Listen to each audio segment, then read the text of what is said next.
आज आपकी बेटी आपके घर में, इसकी उम्र होगी, हो सकता है 13, 14, 15 साल की हो सकता है, या अगर इससे छोटी है तो उसकी तरबियत आपने कैसे करनी है, उसको अपने साथ नमाजें पढ़ानी है, उसको अपने साथ इबादत करानी है, उसको अपने साथ कुरान पढ़ाना है, उसको पर्दा, हया की चादर, गैर मर्दों से बचने का जहन, ये कौन देगा? सबसे पहले तो माँ देगी। माँ प्रूफ करेगी कि बेटी देखो, मैं अजनबी मर्दों से बात नहीं करती, मैं अजनबी मर्दों से दूर रहती हूँ, मैं अजनबी मर्दों से किस तरह पर्दा करती हूँ। माँ अपना प्रैक्टिकल बताएगी। फिर जैसे जैसे इसकी उम्र बड़ी होती रहेगी, इसको नमाज, वजू, तहारत के मसाइल माँ सिखाएगी। सबसे बेस्ट और सबसे फर्स्ट टीचर है माँ, वो बताएगी। माँ सीख ले, ये इल्मे दीन है, जो उसमें कई इल्मे दीन फ़र्ज हैं। अल्लाह ने आपको औलाद दी है, इस औलाद को कब खाना खिलाना था, पानी पिलाना था, दूध पिलाना था, कब नरम ग़िज़ा देनी थी, सख्त ग़िज़ा देनी थी, ये सब सीखा।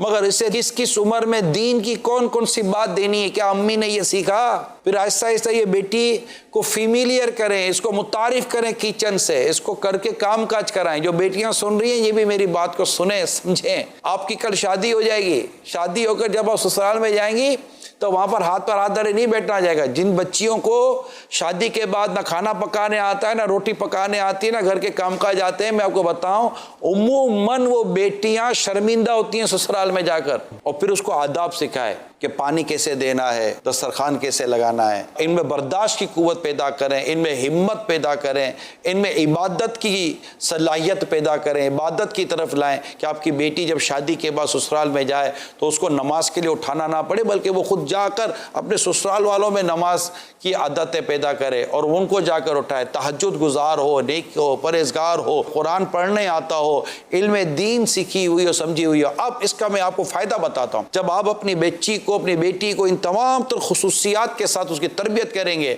अब जब वो ससुराल जाएगी तो वहाँ जाने के बाद अव्वल तो उसके शोहर पर, उसके दीगर घर वालों पर इंशाल्लाह एक अच्छा असर छोड़ेगी, क्योंकि वो बर्दाश्त वाली होगी, सब्र वाली होगी, हिम्मत वाली होगी, और वो काम करके प्रूफ करेगी कि मैं एक अच्छी तरबियत लेकर अपने वालिदैन के घर से आई हूँ। अब जब उसके यहाँ औलाद होगी तो उसको अपनी तरबियत पता होगी कि मुझे मेरे वालिदैन ने कैसी तरबियत की थी, मेरे माँ बाप ने मुझे कब किस उम्र में क्या क्या सिखाया था, क्या क्या बताया था। जो भी बेटियां सुन रही हैं, मैं इनसे भी अर्ज़ करता हूं कि बेटा घर गृहस्थी पर ध्यान दें। बिफोर मैरिड, यानी शादी से पहले पहले इस पोजीशन में आ जाएं कि गोया कि जिस घर में आप रह रही हैं उस घर को गोया कि आपने संभाल लिया है।